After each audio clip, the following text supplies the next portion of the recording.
السلام الله عليكم ورحمته وبركاته. How are you all, my dear sisters? I hope that you are all doing well. Today, inshallah, we are going to start a new chapter, which is the chapter of the most common mistakes about the Arabic letters. The most common mistakes the majority or some do when they pronounce the Arabic letters. Okay? So let's share the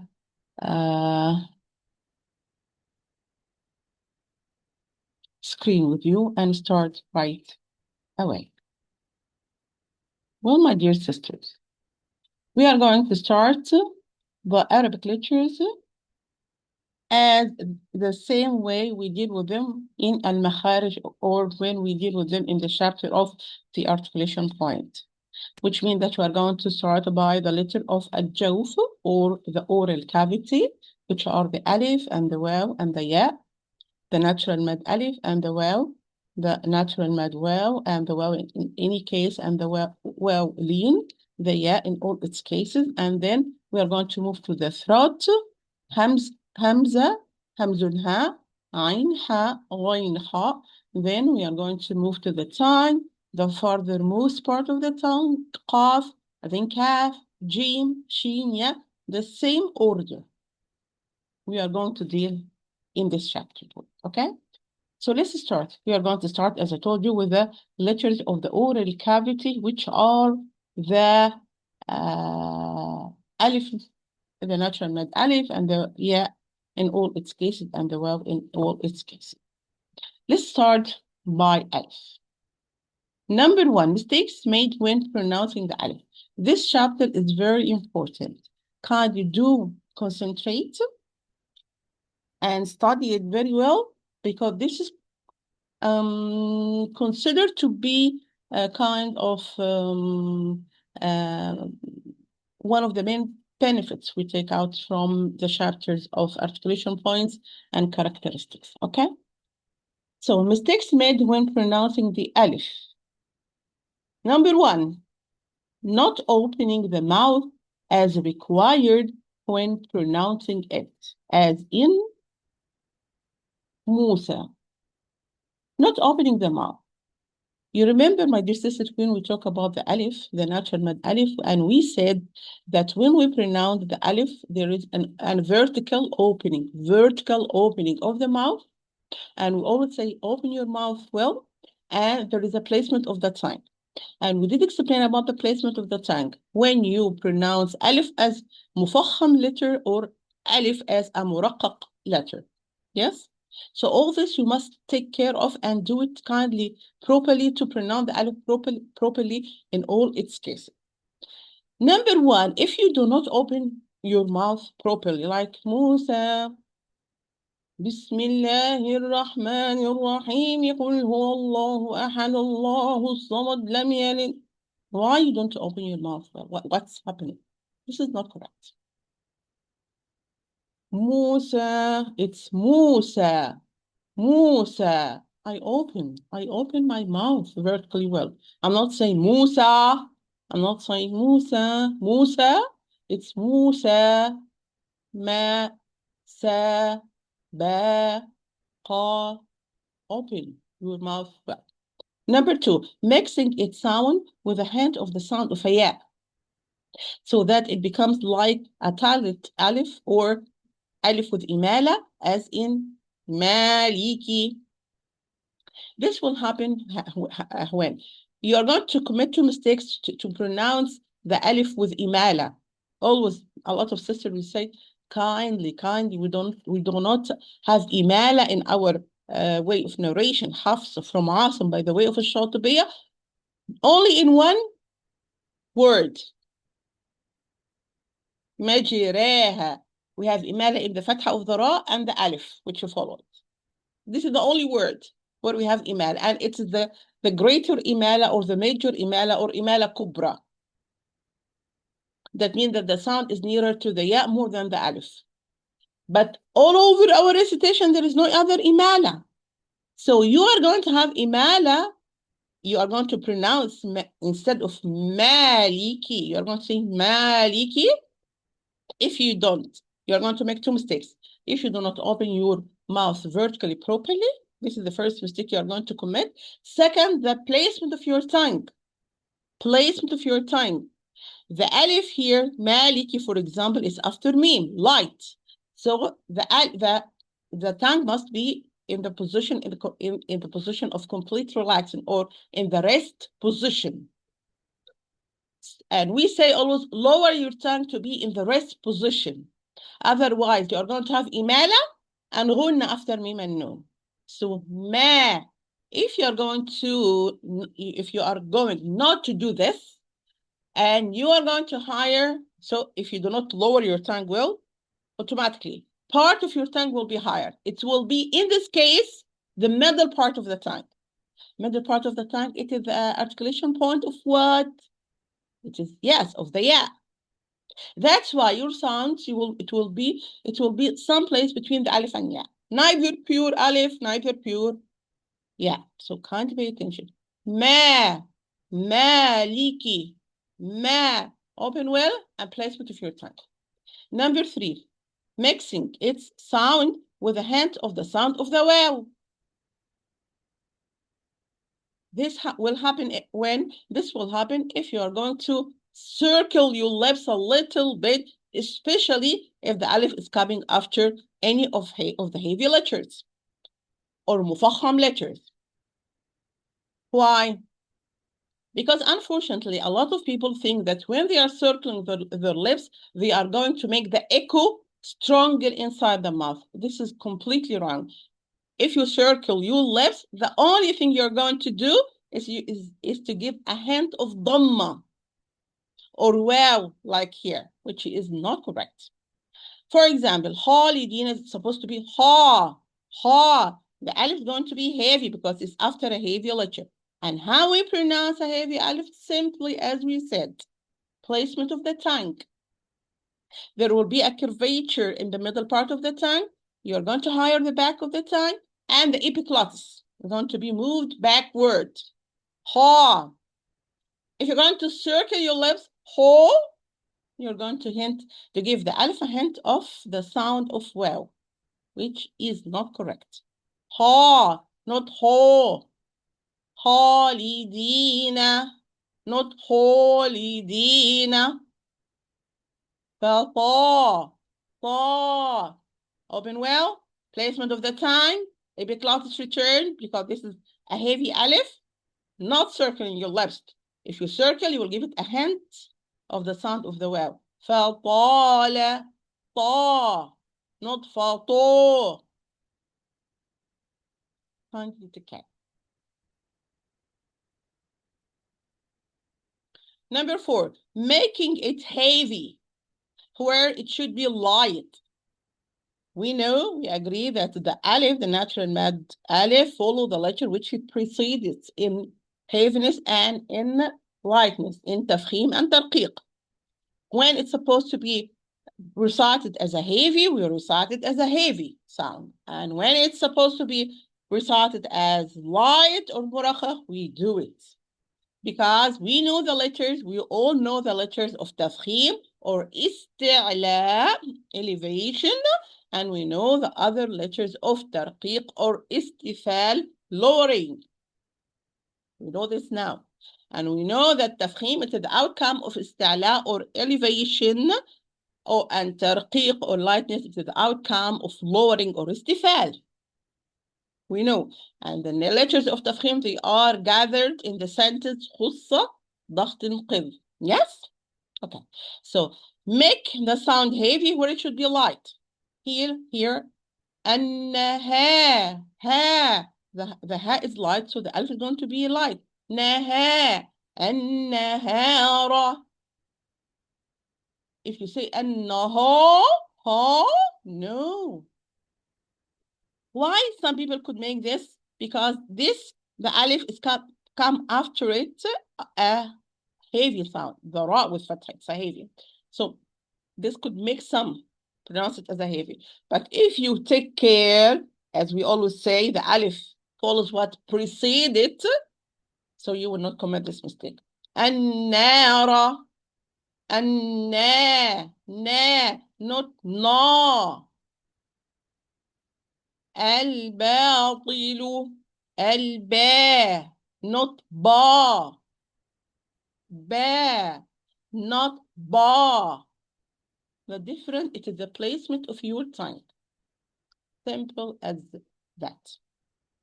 Number 5, making it light where it should be heavy. It is the opposite. And still, those points, it's the placement of your tongue. Of course, opening the mouth properly. Avoid smiling position. Huh? No, we do not smile when we pronounce any letter of Quran. Maximum width of your mouth all over your recitation, it is the width of your mouth when you are silent. I am silent now. So this is the maximum width while I'm reciting the Quran. Okay? So making the sound of alif light where it should be heavy. It is the opposite. Here it's supposed to be khalidina, ha, not ha. Ha, not ha. It is the placement of the tongue. If you put your tongue in the rest position, it will be light. Ha, ha, ha. No, it's ha. Higher the back of the tongue, the middle part of the tongue will be curved and moved your epiglottis backward. غا غائبة غائبة غا, not غا. غا, not غا. 6, mixing its sound with the sound of غنى. غنى. And the examples Dr. Ayman Swaid, may Allah bless him, did bring here, it's alif after mim and noon. And this is what we always say. Take care, because this will happen very easily. Very, very easily. Unintentionally, it will happen if you do not pay attention to the opening of the mouth well and the placement of your tongue. It will be in the complete rest position after lighthouse, especially after noon and meme, because meme and noon, they have ghunna in the body of the letter. So ar-rahma, ma. If I don't take care of the placement of the tongue, I will push part of the sound to the nasal cavity. And by the way, we are the ones who are controlling the opening and the closing of the nasal cavity, which means, in other words, I can pronounce all the Arabic letters with ghunna. I will repeat.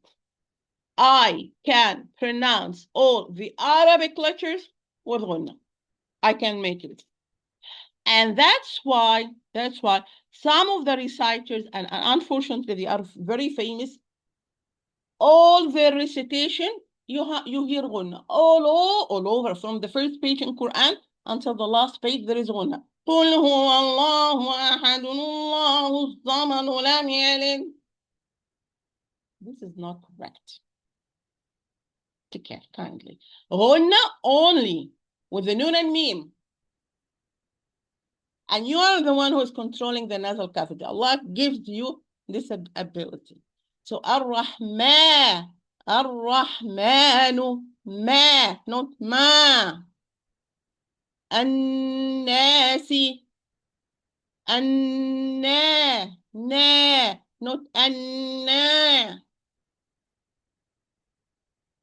There is no ghunna with any of the mad letters, with any letters all over the 29 letters of the Arabic letters, except for noon, except with noon and meme. Okay, this for alif. Let's move to the mistakes made when we pronouncing the lengthening wow and maddiya, or we explain it when we explain about the makharij. It is the same mistake you are going to do when you are going to pronounce also wow al-lean, or the eased or the soft wow. Same mistake you are going to pronounce anywhere with any short vowel. The same mistakes you are going to commit when you pronounce dhamma.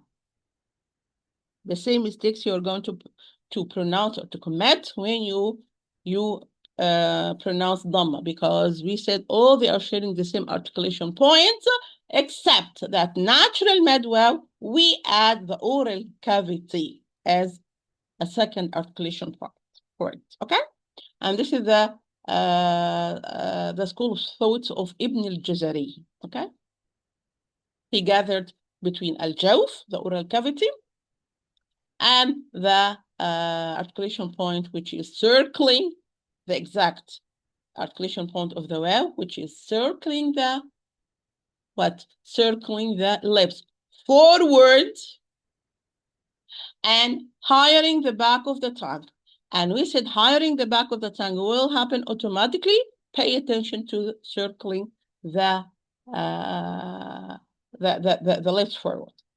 Regarding hiring the back of the tongue, it happened automatically, but with some nationalities, because of the effect of their mother tongue, they do not raise the back of the tongue when they pronounce the well. Of course, we raise the back of the tongue to a certain limit, not to the limit that we are going to change it into a heavy letter. Take care, kindly, okay? We are talking about this here. Number one, not circling the lips as required when pronouncing it. That's why always we say, kindly circle your lips well. Circle your lips well forward. Oh, as I said, all for well madiyya, well lean, dhamma, anywhere with any short vowel. So this word, how I'm going to recite is supposed to be, it's supposed that I'm going to recite it as تعملون or تعملون lu lu lu lu. If you don't circle your lips well, you're going to say تعملون lu. It's not the Arabic. Wow. What's ooh? No. Ooh, تعملوا تعملوا lu lu تعملوا. No, it's not correct. Number two, exaggeration in pressing the lips when pronouncing it. Like, this is the opposite. Number one, they do not circle. Here, they are overdo it. How they will do it? I will do it now wrongly. يقولون why this يعني exaggeration. Do not press that. It's simple يعني simple and kindly. Circle kind in a kind way. Do not exaggerate. Oh, not oh wrong. Oh, wrong. It's oh. So يقولون. It's يقولون. Number three, mixing its sound with a hint of the sound of the alif, as in. How this will happen, my dear sister? How I'm going to mix the sound of the waw with a hint of a alif. If you do not circle well, and the placement of your tongue. The placement of your tongue. When you pronounce the waw, the back of the tongue will be raised. If you do not raise it, if you are not going to raise the back of the tongue, you are going to pronounce it in a way between waw and alif. It's very common with the Turkish. Can you, wrong. Kanu, kanu, kanu. It is the placement of the tongue. Now it's in rest position. It's alif. When I pronounce the waw in all its cases, back of the tongue will be raised. Kanu, back of the tongue. Ooh, circle and back of the tongue. Kanu. Look, I'm circling correctly, but the placement of the tongue is not correct. Kanu. Take care. Take care. Take care. Opening of the mouth, circling the mouth, lowering the lower jaw, plus the tongue position. Do not forget the tongue position ever, my dear sister. Number 4, mixing its sound with the hand of the sound of a ya. As in, this will happen also if you do not circle well and the placement of the tongue. We said with wow, the back of the tongue will be raised. With ya, middle part of the tongue. If you raise the middle part of the tongue and you are not circling well, or you raise the middle part of the tongue, which is the articulation point of the ya, and you even if you circle your lips forward well, you will pronounce it with the hand of a ya. The correct way is يوقنون. It's not correct to pronounce يوقنون. No. Placement of the tongue. Do not read the middle part of the tongue when you pronounce the waw or the dhamma and the waw in all its cases, as we explained. Number 5, mixing its sound with the hand of the sound of a gunna.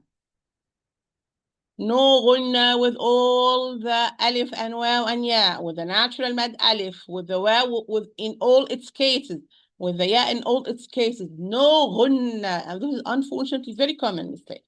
Very common. Especially after mim and noon. الظالمون مو not مو الظالمون مو no مو مو مو مو مو مو not مو. Okay. Mistakes made when we're pronouncing the lengthening yeah.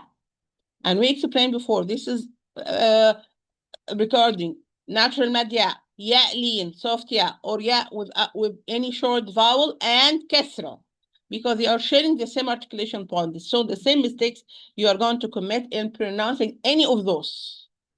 Any of those. Number 1,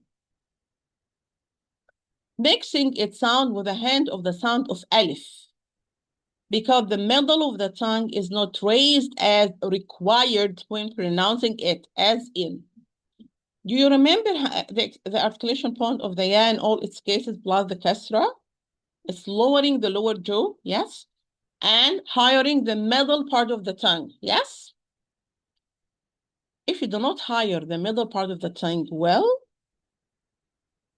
you are going to have a hand of alif. نستعي. Lower your lower jaw well and higher the middle part of the tongue. نستعي. نستعين. If I didn't hire, if I don't hire the middle part of the tongue well, it will have a hand of alif, because it will be either completely in the rest position or nearby, so it will have a hand of alif. I'm going to say it now wrongly. نستعي. No, it's نستعي. Okay? Number 2, exaggeration in pressing on the middle of the tongue when pronouncing. This is the opposite of number 1. Neither you are not going to higher the middle part of the tongue, nor exaggerate.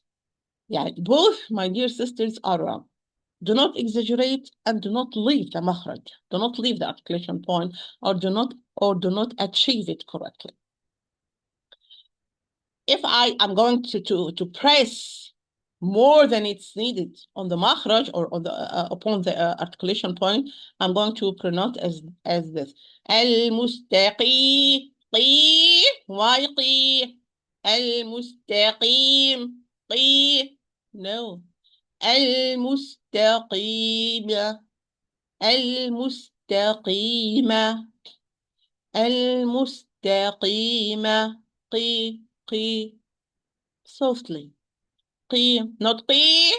Not قي. Neither hint of alif nor this pressing. Both are wrong. Number 3, mixing its sound with the hand of the sound of غنة. As usual. We say you are the one who is controlling the opening and the closing of the nasal cavity. I can pronounce all of them, all the Arabic letters with the ghannat. I'm going to say it now wrongly. العالمي me no me غنة no العالمي me العالمين. Okay. Okay. This is regarding the oral cavity letters. Now we are going to move to the throat letters because, as I told you, we are going to move according to their order in the articulation points chapter. Okay. So if we are going to move to the throat, the farthest part of the throat, it is the area of the vocal cords. It is the articulation point of Hamza and Ha. Yes, it's of Hamza and Ha. Okay? And then if we are going to move a little bit farther, it's going to be the middle part of the tongue. It is the epiglottis area. It is the Ain and Ha. So now we are going to begin by the farthermost or the farthest part of the throat. It is the vocal cords from where we pronounce the Hamza and the Ha. I'm going to remind you about the articulation point of both. So you will you can follow. It will be easier for you to follow about the mistakes. Hamza, it's produced from the vocal cords area. Hamza, it's the opposite of Ha. Hamza, it's a letter. It's majhur or mahmus. It's a letter of jahr. So it's articulated by collision between the vocal cords. While Ha, it's articulated by partly, underline partly, by partly away between the two vocal cords. Yes? So Hamza is the opposite of Ha. Okay? Hamza, number one. Before I start, Hamza, do you remember it's light or a heavy? Light. Okay? So most common mistakes made when pronouncing Hamza. Number one, making it heavy. Hamza always light. There is no other possibility. Always muraqqaqa, always light. So when I'm going to pronounce this word properly, it's going to be asabi'ahum, asa. If I'm going to pronounce it wrongly, I'm going to say ah. It's not ah. Elsa, not asa. This will happen especially when the Hamza is followed by a heavy letter. This will happen especially when the Hamza or any light letter is followed by a heavy letter. Here, the heavy letter could affect the letter which is preceding it, and you will turn it into a heavy sound. And this is not correct. And we said to avoid this, we recite the words of Quran letter by letter, letter by letter. Do not think about the next letter until you finish this one. Because if I am thinking about the Sad, which is mufakhama, intentionally I'm going to pronounce the Hamza as a heavy. In Arabic, we said the rule of takhlis al-huruf. In English, it means that recite each letter separately. I finish the Hamza, I pronounce the Fatha, and then I move to the Sad. I pronounce the Fatha of the Sad, and then I move to the natural Mad Alif, and then I move to the Ba, and then to the Kasra of the Ba, and then to the Ain, and then the Fatha of the Ain, and then the Ha, and then the Dhamma of the Ha, and the Mim with Sukoon. Letter for letter. Do not make any letter affect other letter. Elsa, Elsa, not all, not also. Number 2, making tasheel, easiness, in it where there should be no easiness or tasheel. Tasheel, my dear sisters, in Quran, we have it in our way of recitation, which is Hafs from Asim by the way of Shatibiya, in the word of Ajami. Ajami, Ajami, Ajami, which means that we are going to pronounce the Hamza somewhere between the Hamza and the natural mad alif. Ajami, Jamie, this is the tasheel or easiness of the hamza. And in our way of narration, it's in Jamie. Or, and, not or. This is the word which we are going, Jamie. We are going to recite all like this. And we have another 3 words. It's Allah, al-dhakarini, al-an. Those 3 words, I can recite them either by tasheel or by ibdal. This we're going to study, inshallah, in details when we reach the Mudud chapter. But here I have to mention it because we have the words. So tasheel, it meaning you are going to pronounce the hamza in a way between hamza and the natural mad alif. Ajami, it's no way to recite this word only in tasheel, or al-an, I can say al-an by tasheel, or by tasheel or easy, or by ibdal. I'm going or substitution. So I'm going to extend it for 6 count. So I can say for those 3 words, Allah or Allah. الذكرين or الذكرين الآن or الآن, for example. Okay, so tasheel, it's in those position only. No other place in our way of narration. In our way, I'm talking about Hafs from Asim by the way of Shatibiya. Okay, so for example, here's supposed to be يا أيها. They are going to say يا أيها. Why? Why? Tasheel is only as I told you. Take care. Take care. Yeah, pronounce the hamza from its place. Vocal cords. Number 3, weakening its sound when stopping. As in, as-sama. How I'm going to pronounce as-sama? As-sama. And that's why we said that if you are going to stop on a hamza after a natural mad or lean letter, you have to apply nub to the hamza. Otherwise, the hamza will be inaudible. The hamza will be inaudible. It will be difficult to hear it or to distinguish what is this letter. I'm going to say it wrongly. I'm not going to apply nub. I'm going to say as-sama. So what is the last letter? The one who is listening to me. What is the last letter? So apply nub. So the hamza will be audible. Okay? As-sama. Now it's bush. I'm going to put the sound a little when I am moving from the natural mad alif to the hamza.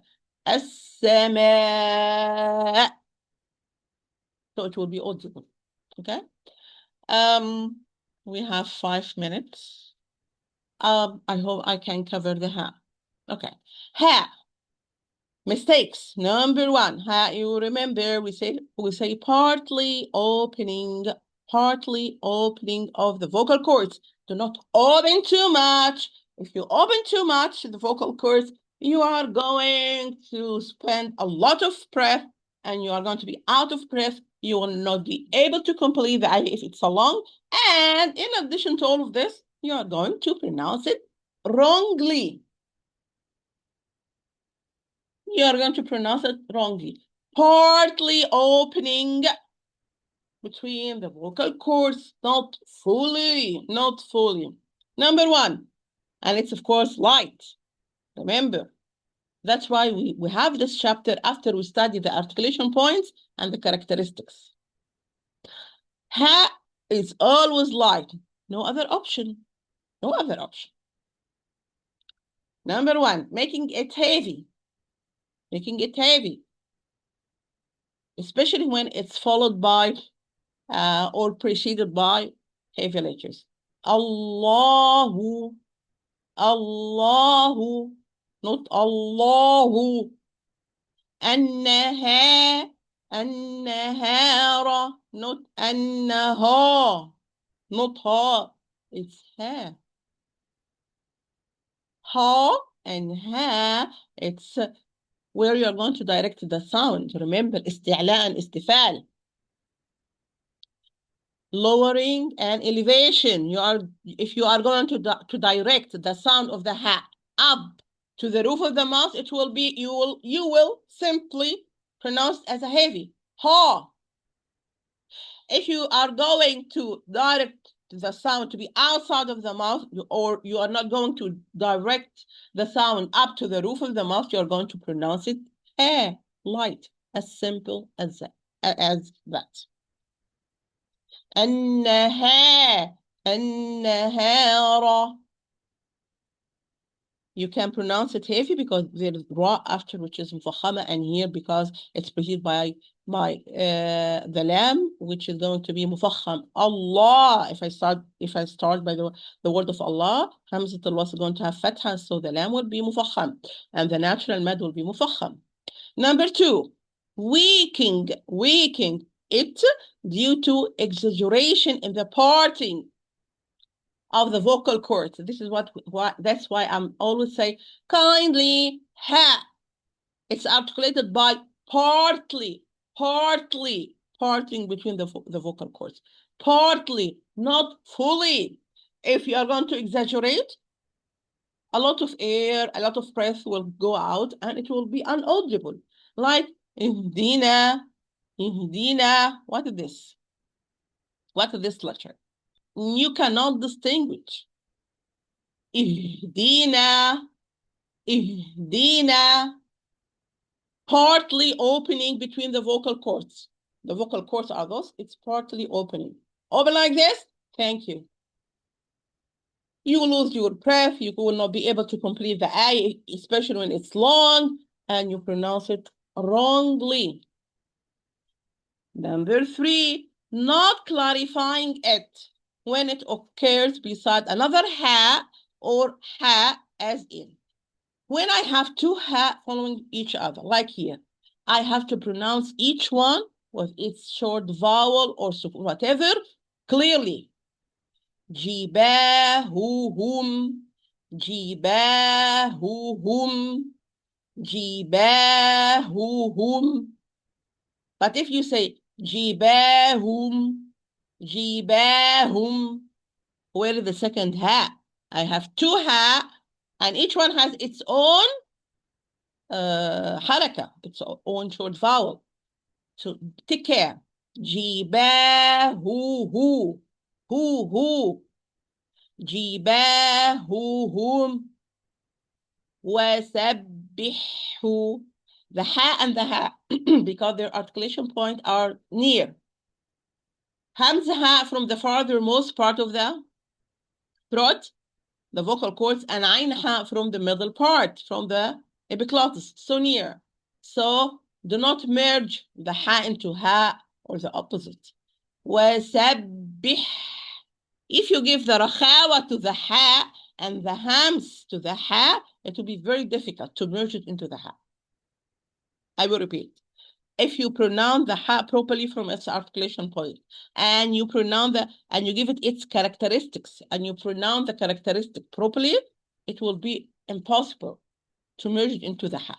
I give to the ha running of the sound and running, or the flow of the sound and flow of the breath. The breath.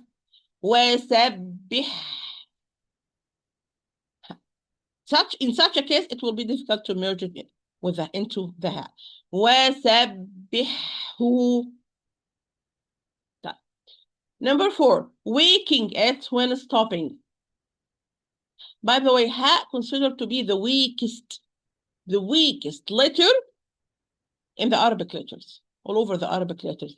Ha, it is the weakest, because the majority of their, or maybe, I think all of their characteristics, of her characteristics, are weak.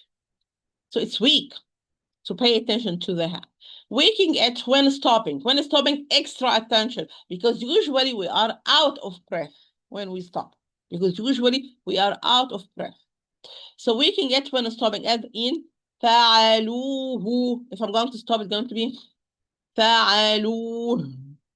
فعلوه. I must hear the ha. فعلوه. If I say فعلوه, what is this? I didn't hear. I didn't hear the last voice. Or replacing it by an alif, like مالية. مالية. I can say it wrongly. مالية. مالية, it's alif. It's مالية. Ha. مالية. Like Allah. مالية. فعلوه. Not مالية. مالية, it's alif, not ha. Okay? Well, we are going to stop here today. Inshallah, it's not difficult. It's easy. Just concentrate. This is the outcome, the main outcome of studying the articulation points and the characteristics of the Arabic letters. May Allah bless you. في أمان الله, in Allah's safety. سلام الله عليكم ورحمته وبركاته.